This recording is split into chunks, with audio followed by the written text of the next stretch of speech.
It's just coming up to 8 a.m. here. The sun is breaking through the fog here in Seaport Village, downtown San Diego, about 8 miles north of the Mexican Baja border. And we're about 150 miles south of Beverly Hills, LA, California, and about 600 miles or so south of San Francisco. Our very special guest today is Angie Weinberger, and she's going to be joining us momentarily from Zurich, Switzerland. Wonderful place. Been there many times, produced meetings there, and hope to again one day. We're going to be talking about the dual career dilemma. So we'll be right back with Angie. Thank you. And we're recording. And let's welcome Angie Weinberger. And is the correct pronouncement of your last name Weinberger or Weinberg? Weinberger. Well, see, that's. But honestly, I'm used to all sorts of pronunciations. I had a friend from New Zealand, and she thought it was Weinberger, as in the drink and the type of food. I thought that's actually cool because I like both together. That's right. All right, cool. So about the dual career dilemma, this is like an old story, isn't it? And it's still there. And because it's not being done right. And that's why it's well, that's why you have a product, number one, but it is a pain. And our good friend Yvonne Qua wrote that book, Whose Career Is It? Yours, Mine, or Ours?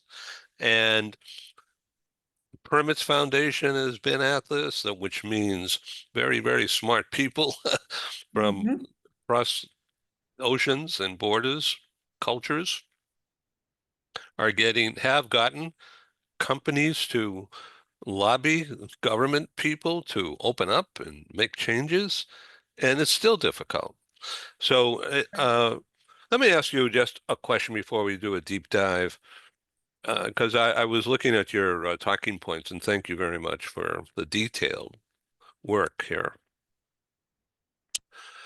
Adaptation, cultural immersion.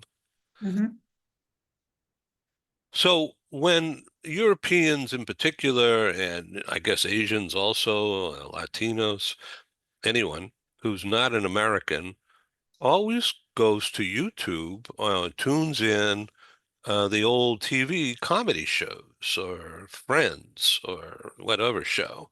And that's how they learn to be familiar with American behavior. So are there any TV shows like that available to share with expats in advance of them arriving so that they can adapt to life in a comfortable, even fun environment, just to see how people live in Zurich? That is an interesting question, and I'm not sure I'm the best person to answer this because I'm watching all the American big series you can think about. What I find quite helpful, if you think about something, to get the culture of Switzerland or Germany, is to check Instagram. There are some really funny clips, short clips about, for example, dating in Germany or building trust in Switzerland or how to make a friend in Switzerland. And it's always a little bit exaggerated, or, the differences between Swiss German and High German. It's always a little bit over the top, but because it's a bit over the top, it's also really funny. So if people are looking for that kind of humorous approach to cultural differences, I would recommend to check out Instagram. There you go, people. Comedians. Yeah. Pardon me. One of the things, I find interesting, even after having been in this field and working on expat and expat spouse experience for a long time, that nowadays, the majority of couples, so it says here 81% of women are in a dual career couple.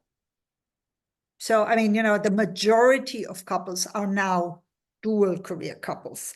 Whereas maybe when we discussed this 20 years ago, 30 years ago, it wasn't the majority. It was maybe 20% or 10% dual career couples. And what I also find really interesting is something that I did not read anywhere, but I experience now, for example, a lot of couples from countries where you wouldn't expect it, like India, that the trailing spouse is the man, and that the man supports the woman to have a career, and they're trailing along. So I have a lot of male clients now that are expat spouses. And sometimes we even switch. I first coach the wife and then I coach the husband. So that is a bit new in the development at my end. So I need to ask a couple of questions, okay? Go ahead. And if you want to redirect me, it's okay. I just want to give a bit of an intro. Yeah, okay. So who pays you, the spouse or the company? Yeah, that's also an excellent question. And like almost a lawyer, I would say it depends. I don't really care. Right, As right. long as someone pays me, they also pay the same price. Yeah, Okay. so the service is the same price, whether it's bought by a private individual or a company. And sometimes, that one of the trends in global mobility that I'm not a particular fan of is the lump sum model. So some companies, they pay a lump sum for someone who's coming on an international assignment to help with spousal support. And then the assignee is free to choose what they want. And then they probably buy a new TV set so they can watch more Netflix series. Yeah. And they don't get spousal support. Whereas for the international hires, which is the bigger trend as well, not the international signees, for the international hires, it is often an optional element, but not very often offered proactively. So sometimes what happens now is people contact me, they find me on Facebook, on the internet. Then we find out if the partner's company would actually be willing to support expats partners career support. And then, we send a proposal to the company. So it's a bit backwards. But because most policies are not so inclusive, and, one of the things that I'm also always talking about in my lectures is I think it's better if we give people a choice of services, like a box of chocolates where they can pick the chocolate, but we're not giving them money, cash that they can spend on anything. But that's my personal opinion on this topic. Yeah. So yeah, I'm looking at the notes, and number 9 is box of chocolates Yeah. as an approach in the international hiring guidelines. What does that mean? Yeah, so maybe you've heard of core flex models. And Mercer also had last year they coined a term called care flex, and it goes in the same direction. Yeah, so if we want to care more for our international hires, transfers, and our international assignees, one of the ideas could be that we just we devise an overall budget for the move. And then we say within this budget, these are the kind of chocolates that you can pick. You pick the chocolates that are suitable and aligned with your family situation and what you need. For example, if you don't have children, but you have a dog, maybe you want us to pay for the transfer and vaccination of your doggy. Yeah. So, we're getting a bit more open in how we offer it. That's the whole idea. But we still have a budget so that the business can plan, and the business can also decide what makes sense for them or not. So give me, I mean, just staying on this theme for a minute here and going off the rail a little bit, off the wall even. Um, let's just say it's a gooey middle of the chocolate rather than a solid piece of chocolate. Okay. So give me an example of a service, an offering, a guidance of a GUI versus a solid. Yeah, okay. So I mean, as you know, my business, Global People Transitions, we started because there is this big career gap in global mobility for the expats and the expat spouse and the expat family. So that it's the raison d'être of my company. Yeah, that this is what we do.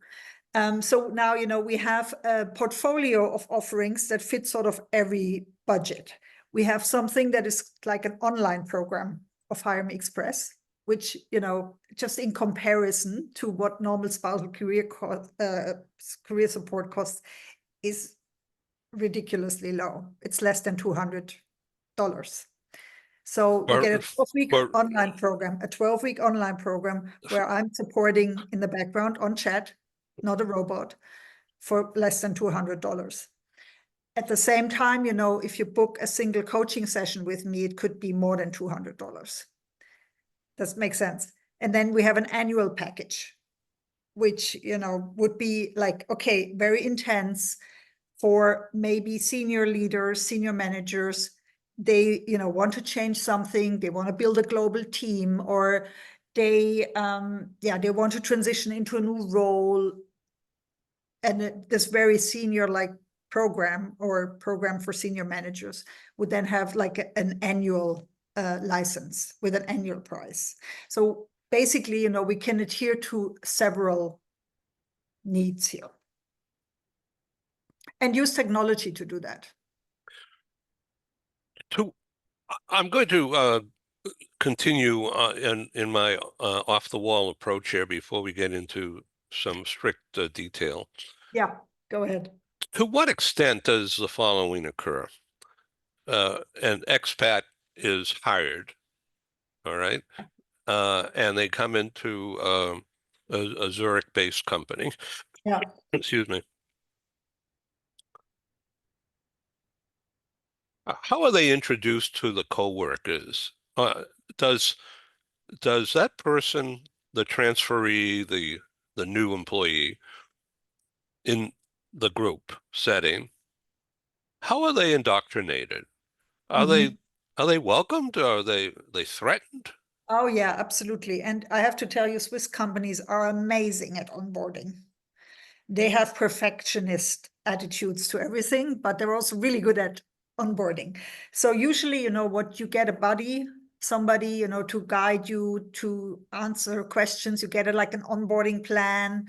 There's certain people that you're going to meet so that, you know, you understand more details on certain topics. And this can go between like, you know, a week to 2 months.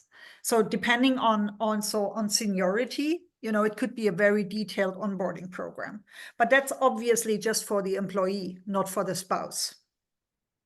Yeah. Yeah. And, you know, Is the spouse invited to um, well, you know, sometimes what we did when I was still working in the corporate world, we would have events and we would invite the spouses along. We would also invite the spouses to our intercultural training sessions. And I think that was quite progressive 15 years ago. And then we would conduct specific events like career clinics or, you know, resume clinics, or, you know, give them an intro on how to network properly in Switzerland just for the spouses. But this is not done very often. So I think, you know, it was a project we did together with ETH back in the day, because there was actually nothing, you know, spouses could do. Now there is also like a lot more. We have, for example, in Switzerland, and that's a global network, that's the International Dual Career Network.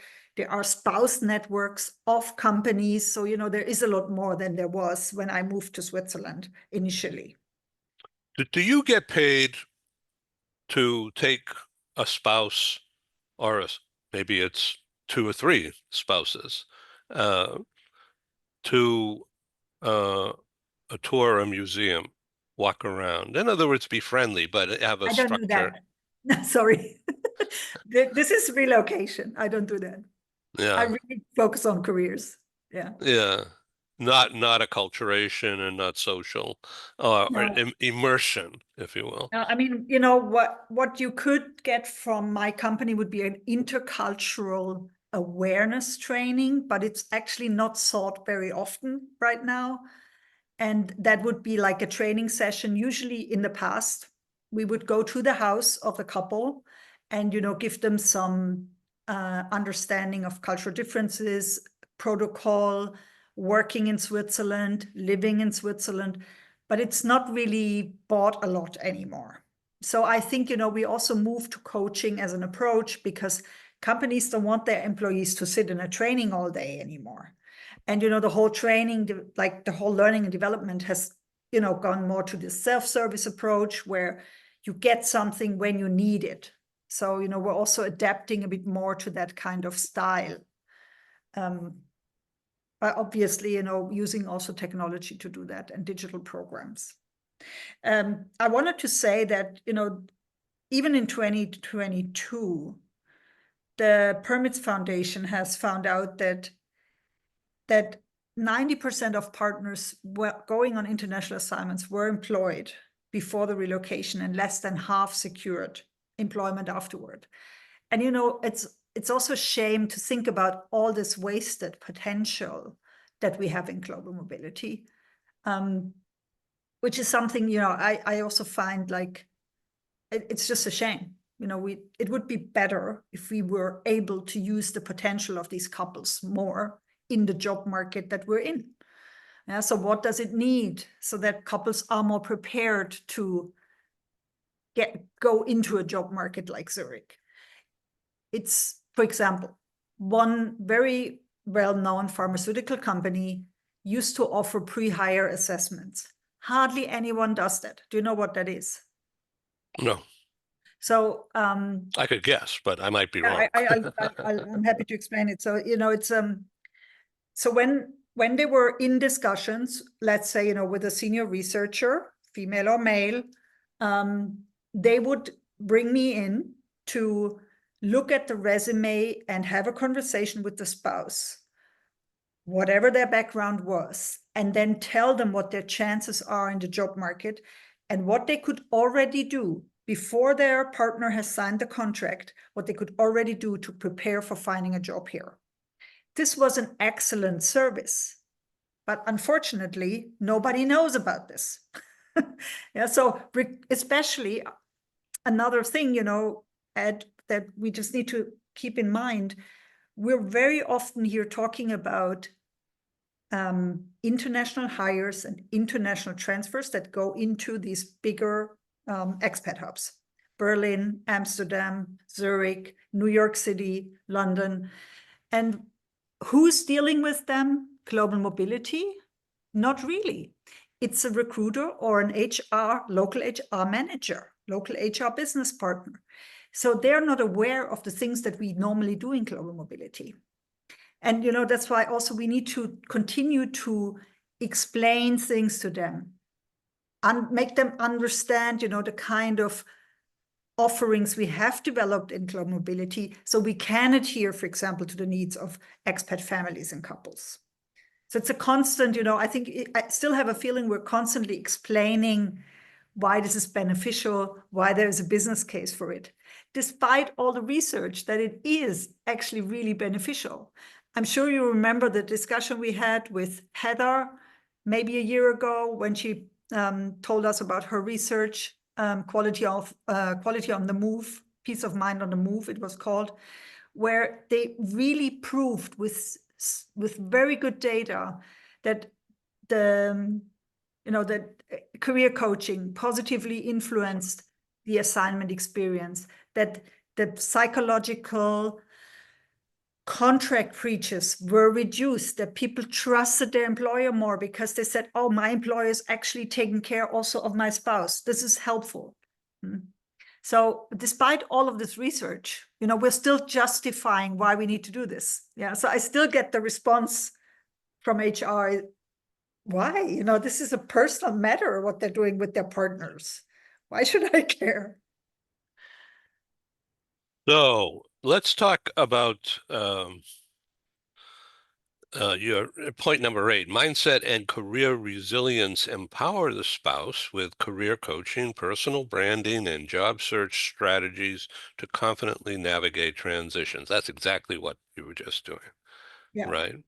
So what about this networking thing? Be prepared. I think it was 3 Ps you mentioned. It's the 3 Fs and the 4 Ps. Yeah, okay. Uh, yeah, so these are So yeah, tell us about what, okay. let- 4 let- Fs? No, 3 Fs and 4 So Ps. let me explain the ideas behind making things simple. So the 4 Ps of networking: purpose, preparation, presence, and promises. This was something I came up years ago in a workshop for migrants. I think it was to help them step by step when they wanted to develop a business of their own, to think about, okay, how can I approach networking even if I'm maybe a bit introverted or shy, inhibited. I very often encounter clients who say, I don't do networking. I don't like it. It's sleazy. It's weird. So, we're giving them a strategy to do that. So to think about, first of all, why that. So, what is the purpose of networking? Then the preparation. What do I need for a networking event that it's successful? Whatever kind of event it is, small group, one-on-one, bigger group. How can I prepare so that I have a successful networking experience? Then presence. When I'm there, how can I make sure that I'm actually actively listening to the other person and not just talking about myself, which is what I'm doing right now, but I guess it's an interview, so that's okay. But when you're like in a networking situation, sometimes you find out so much more interesting things about the other person when you listen to them a little bit and ask good questions. Then you can also find, maybe things you have in common or struggles you both have, where you could support each other, where you could, build real connection with someone. And then the last one is promises, and that's mainly a tactic. So I learned that, 30 years ago at my first networking seminar, is that you always think about something you can promise to the other person so you have a reason to contact them again. Because, it's what very often happens. I'm sure you know this from networking events. You get like 10 business cards or, LinkedIn profiles. Then they contact you. Hey, Ed, it was great to meet you. And you're like, yeah, it was great to meet you. And then that's it. You never hear from each other again. Yeah. But if I promised you, like I was just talking about the fondant wine. Yeah. So I'm going to send you afterwards, I'm going to send you a few infos on the fondant wine. So if you ever come across that wine, you buy it, you taste it, and you let me know how it went. We have a reason to talk about wine when we meet each other again. Or when I know that you come to Zurich, I can say, oh, Ed, I remember cheese fondue and wine. Let's go. Yeah. So, it makes more like it builds a friendship more or less. It's If you human. more about these kind of promises that you make to each other. Yeah. Yeah, human. Yeah. Human. But yeah, Ed, I don't know if you noticed, but with all the like AI content and all this weird machinery that we're confronted with now all the time, even on LinkedIn chat, it's like you have a feeling you don't communicate with a human being anymore. And that's such a shame. So, like that everybody is looking for connection and nobody's giving connection. Like the business world feels very technological and very stiff right now. Yeah. To what extent is psychological safety involved? Never mind personal safety.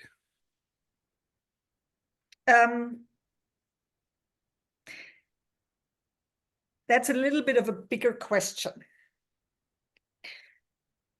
Okay. First of all, psychological safety, is a concept that has to do with how safe do I feel in a team to speak up and say my opinion. And does everybody else expect me to speak up in a team setting. In a coaching setting, it has to be there. It's not even a question. Like, if I cannot provide psychological safety to my client, there will be no trust.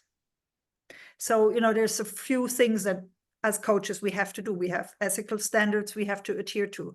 We have to ensure confidentiality, for example. So, for example, for our app, we make sure that everything is confidential, that only I have access to the data of the client, or if the client writes something to me, that only I can read it, not the rest of my team. So, there's certain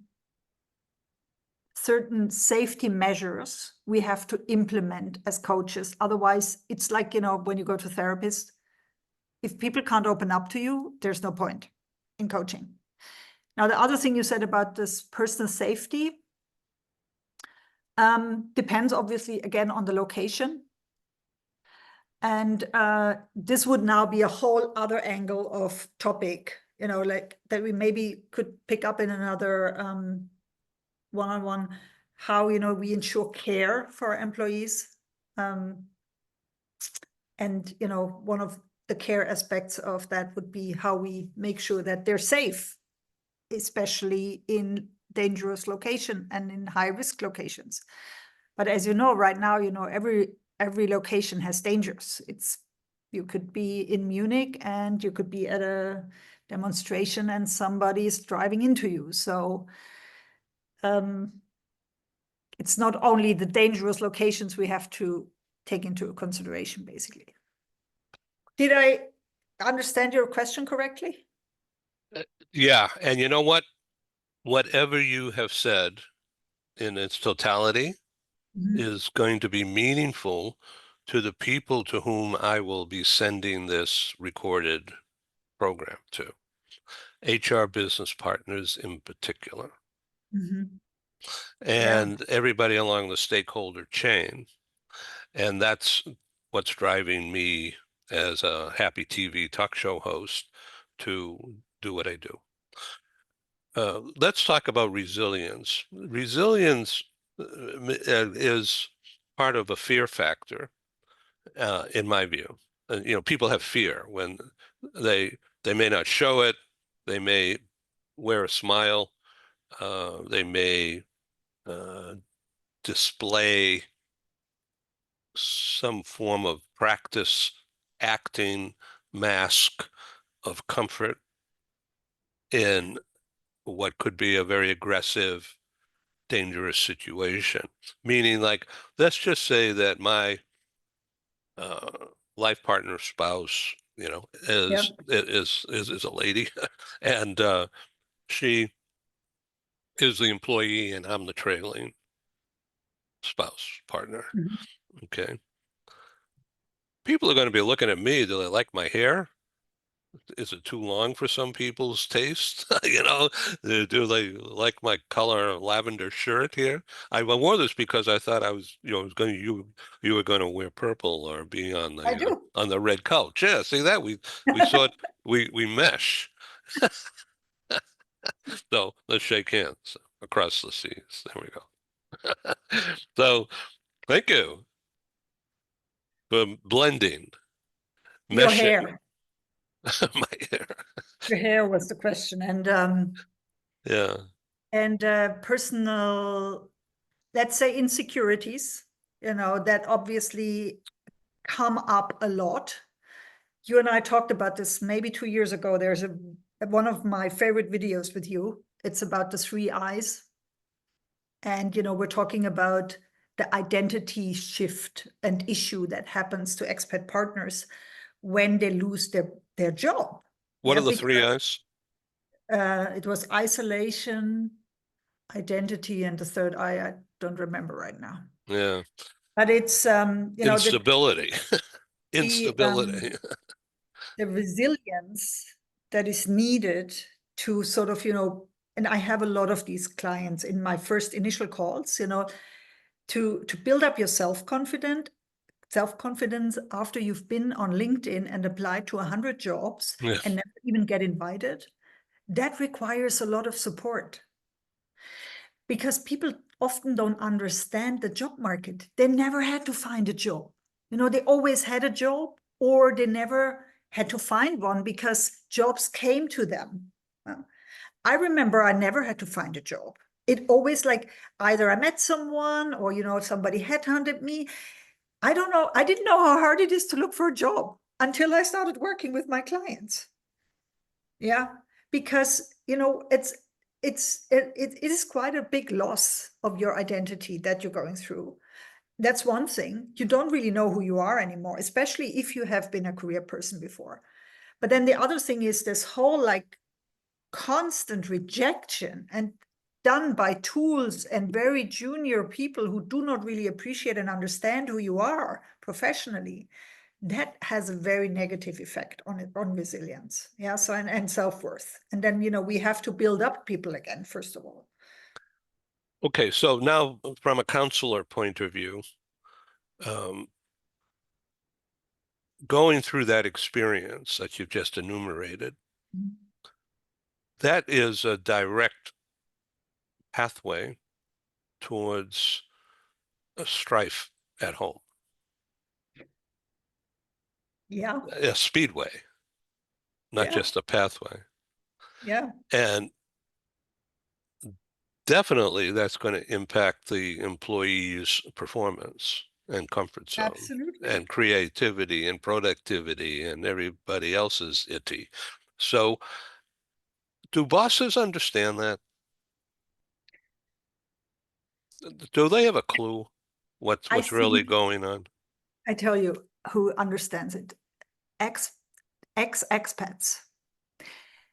Managers who've been abroad themselves and who've been through the experience with their spouse or partner and who saw what it did to them, they understand that. Problem is, many younger professionals, especially in human resources, they have never been through an international experience. They don't know how that works. And that's why they cannot relate to it. And also, if you've always had a job, you don't understand how hard it is. So even the expat themselves, because they come here with a job or the international hire, they don't know how hard it is to find a job here. So, one of the things I always tell my expat spouses when they start a program with me is tell your partner to back off. Yeah. Let us work on this topic, but tell them to back off. Tell them to, have a glass of wine ready for you at the end of the week, but not to get involved in your job search because they don't understand how hard it is because they already have a job. So, there's a lot of subtle things that are going on, and obviously they all have an influence on the relationship. So, if we help more spouses get into employment fast, I think we're going to secure a lot more marriages of international couples and dual career couples. And B, we're going to increase the satisfaction of the assignee themselves or the expat or the hire, because they won't be bothered about their partner because everybody's happy.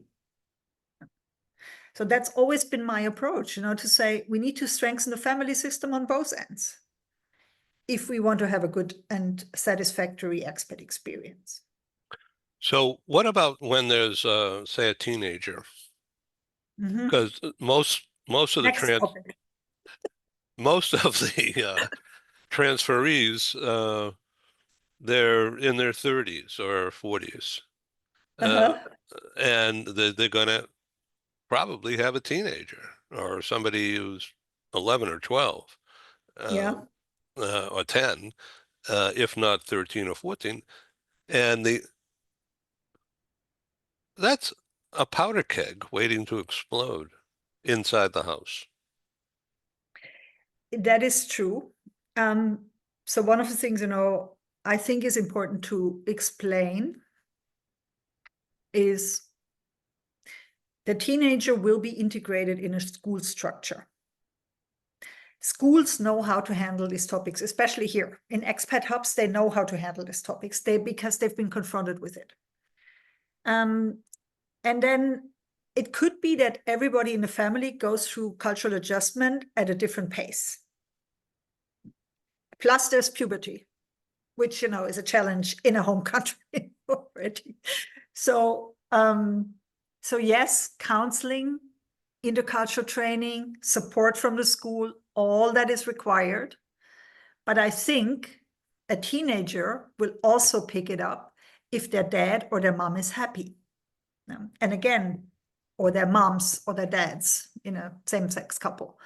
So if the parental structure is safe and happy and secure, the children will also feel more secure. That's Got why it. I think, you know, the spouse is the essential element in this topic. So what about working, and I'm talking about the spouse now, or the partner. Yeah.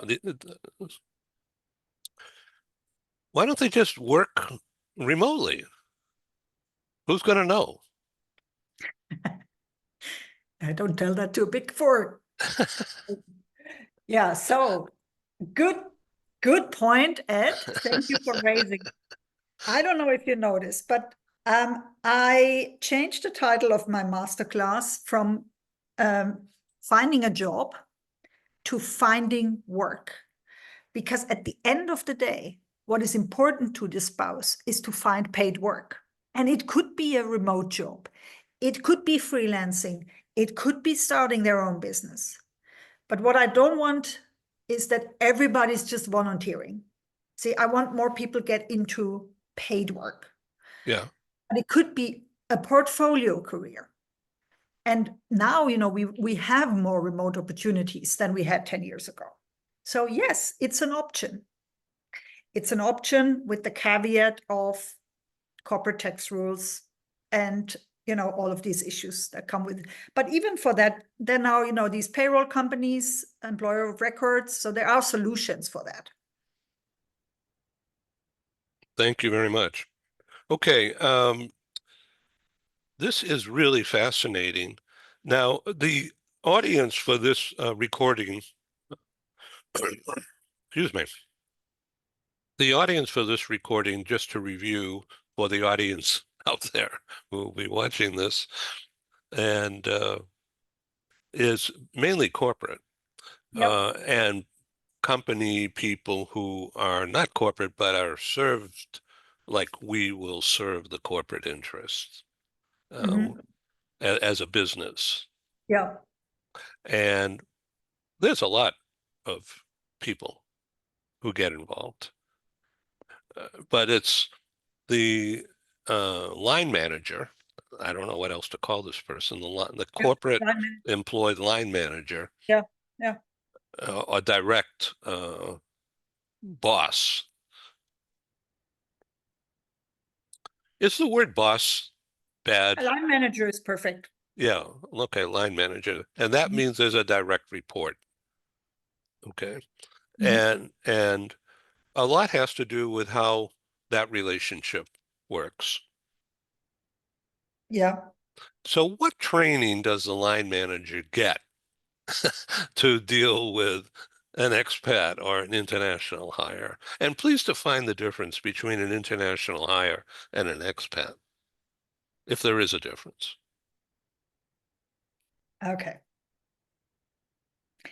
I start with the easy part. International hire, somebody. How much time do you want to spend on this question? International hire is somebody who's hired from abroad into a role, for example, in the US or in Zurich, on a local contract. On a what contract? Local contract. Local Like contract. you Okay. and me would get the same contract. If you were hired from the US here on a local contract, then you're an international hire. An expat, under the global mobility terminology, an international assignee, long-term assignee, short-term assignee. These are usually people where the assumption is that they return to their home company. So, you know, you work for a US company, you get assigned to Switzerland for 3 years, and then you return to the US. That's the biggest difference. And an assignee, international assignee, usually has an assignment letter, an assignment contract, and a dormant working relationship with the home company. So they can return to the home company after the end of the assignment. That's a big difference. Yeah. And the line manager training. I don't think they get training. However, I think there's a lot of experience around.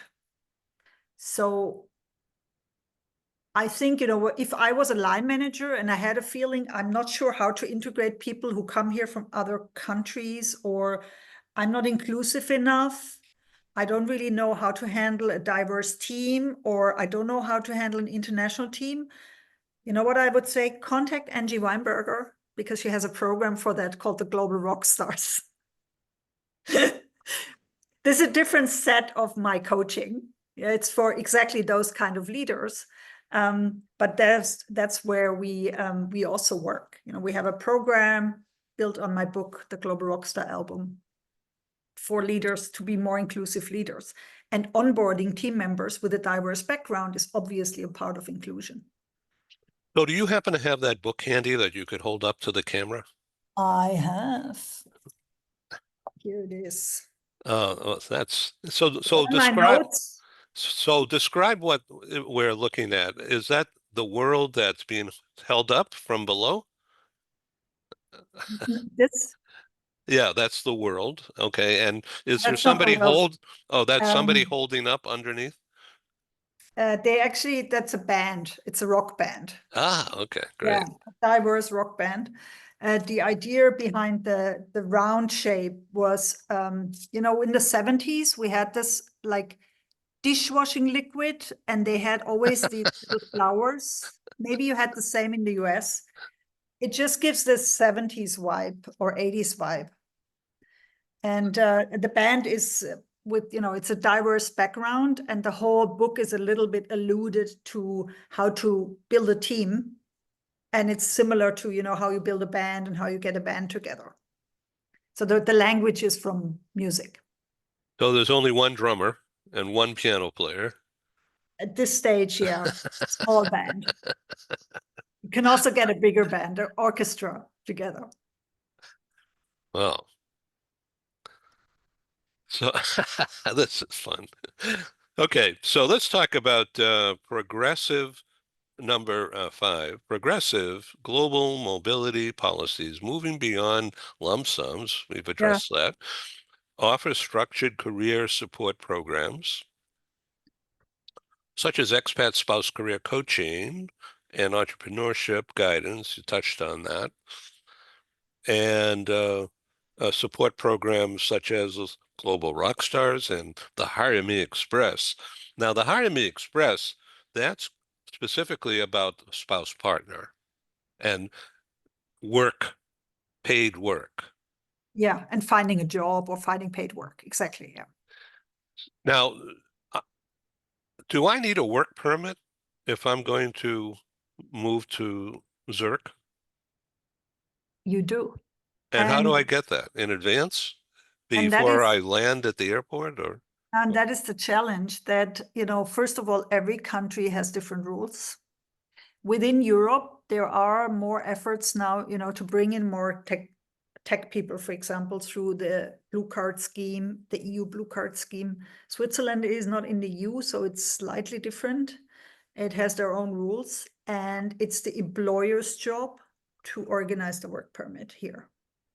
Meaning, that first of all, you have to land a job before you can come here as what we call a third country national. Third country is everything outside the EU and outside of Switzerland or the EFTA states. So for you as an American, you would qualify as third country. It doesn't mean third world country. It just means like, the third ring, basically. So, and that is also something, that is different for immigration countries like Canada, for example. They have a different system of immigration. For us, you first of all have to identify and get the job. And then the employer is responsible for making sure that you get the permit. And work permit is also an issue for spouses, because sometimes we have here permits that do not allow the spouse to work. And this is a global issue. It's not just a Swiss issue. So also important for the research and for the policies. When we address HR leaders, one of the requests I would have in the more progressive and inclusive global mobility policies to ensure that the partner gets supported with immigration, whether it's a married spouse, unmarried, same-sex couple, whoever is the partner, that they get the support they need to also be able to work in that host country, if legally possible. So that would be a sign of, a more progressive and inclusive global mobility policy. Also, how you define the partner, how open you are to defining the partner. Let's talk about point number 4, networking. We've already touched on this a little bit. Networking and professional integration, facilitating access to local professional networks, industry events, and expat communities to unlock hidden job markets. So we're talking about either the employee who's been hired and I've been relocated, or I'm the partner spouse of that person. But I don't have a work permit, so I can't legally talk or just do it. Am I a foreigner? I'm a foreigner. Am I shunned because I don't have a work permit? I don't. I'm trying to So understand what it my depends. status would be. Now it depends on the country and the system. To my knowledge, outside of Switzerland in the EU, it is the same. Once one of the couple goes to gets the permit to work, there is a process for the other partner to also get a permit, at least a residence permit. So, for example, if we have my couple from India that I talked about earlier, one of them has a job, so they come here, they get, first of all, what we call an L permit. And the L permit allows the international hire to work, but it doesn't allow the partner to work, but the partner can reside in Switzerland. So at least they can start to build their network while they're on this L permit. They can start to, look at the hidden job market. They can start to do an additional master program, for example, or, volunteer for a limited period of time. We're in the process of changing that, especially for Indian nationals, but it's still a little bit annoying that they have to wait sometimes for 2 years until they can work here. It's not a little bit, it's really annoying. So, so that is the process, for many couples. And then there's another category of permit where they can immediately work. So most of the people that I work with, they have the permission to work. However, they struggle finding a job because they don't understand exactly how the market works and rely too much on LinkedIn and, applying to jobs on LinkedIn. Interesting. This is almost exhausting, but it's actually really interesting stuff to think about. So you like your job. I love my job. And so what are you doing tonight? It's almost 6 o'clock there. Yeah, I wasn't kidding about the cheese fondue earlier. It's one of my best friend's birthday, and we're going to a restaurant in the neighborhood. And we were planning to have fondue, like good Swiss people. I'm still not Swiss. I'm still waiting for the passport, but I'm behaving like one now. And you've been there a long time. Yeah, 16 years. Yeah. And also, I basically was born at the border to Switzerland. So Yeah. I should have been naturalized already earlier. So is that like a baptism? I mean, what is what happens? One day you become boom. Um, I'm ready. I think once you know exactly how to eat the cheese fondue, they give you. And somebody recognizes it, right? So The son, let me let me know when you come here. Seriously, I need to take you to that restaurant, you and your wife, because it's very Swiss. It's very Swiss. Okay, talk to me about the Master Class 2025, finding a job through relationships. Yeah, I mean, I'm not sure if people still want to join the masterclass because we told them almost everything already in here. However, it's a good chance to see me talk about this again in a bit more structured way, so that it can help an expat or an expat spouse looking for a job or looking for paid work in an expat hub, mainly in Europe, um, with some of the methods we already mentioned. So we'll talk about the current job market, maybe a little bit about the geopolitical situation, the circle of trust, what it means, if you're suddenly part of the out group when you're used to being part of the in group. Then the 4P method that I already explained, the 3 Fs, friends, fame, and fortune. And then I will also train them 2 methods that they can use to build their network faster. Yeah, I was going to ask you about blind dates. I've been with Joanne 28 years, so I forget. What's a professional blind date? Yeah, it's not exactly the same as like a personal date. Uh, I always tell my clients, to challenge themselves a little bit and meet a new person every week, because this experience is helpful, also inside a company. So I'm also telling that to all my coaching clients that work inside companies.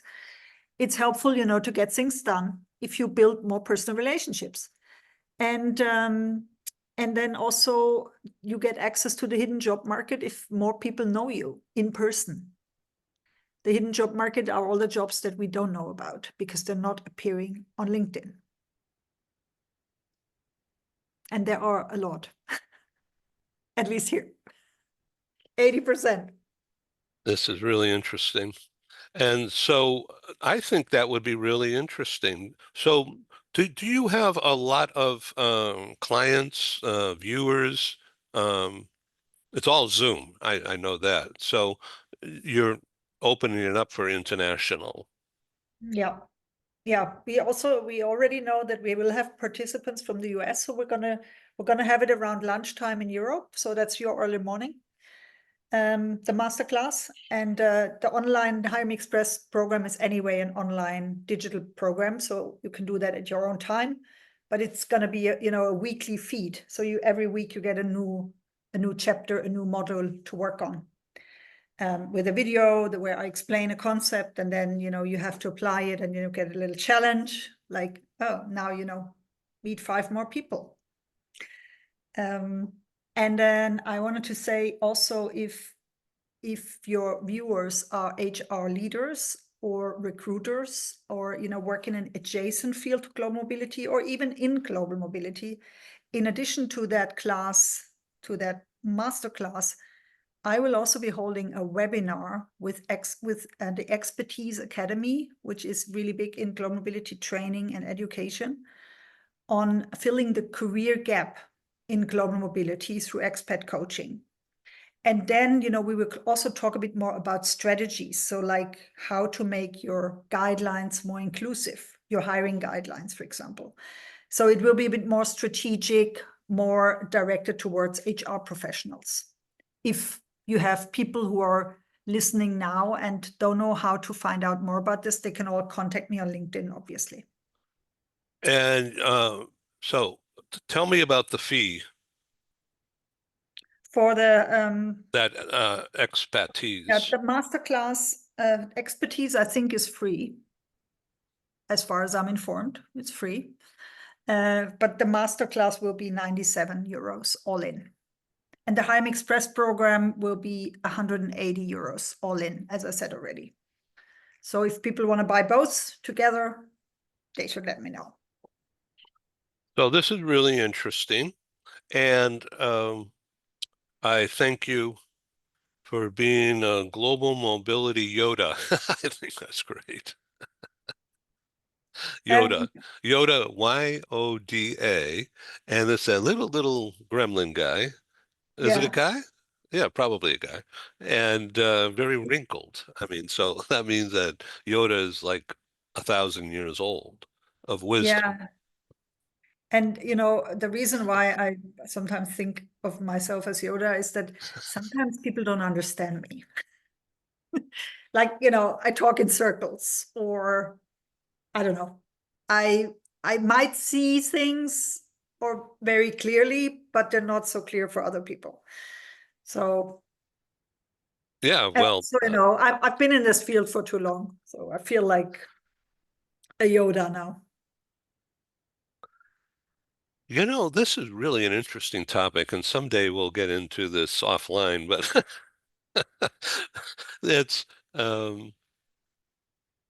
why wouldn't people understand you? I think you speak very, very clear, and without going off on tangents, it's just a straight line. Maybe it's cultural. Cultural. Oh, wow. This has Yeah. been uh, a tour de force, and so merci beaucoup. Thanks for being A on. small mini lecture on dual career couples in cloud mobility. Yeah. Well, will this problem ever go away? I don't I know. think so. Now I think we're going to see a lot more positive. I'm very optimistic this year when it comes to that topic. I feel like HR professionals, recruiters, line managers, they're getting it. So yeah, I think we're going to see more positive news on this topic, Great. which we desperately need, to be honest. Okay, we've been talking, as you know already, with Angela Weinberger, Managing Director of Global People Transitions in Zurich, Switzerland. And it's Angela at globalpeopletransitions.com. Thank you. Thank you, Ed. It was great to Enjoy, talk to you. enjoy your fondue and the wine. Thank you. Bye. Ciao.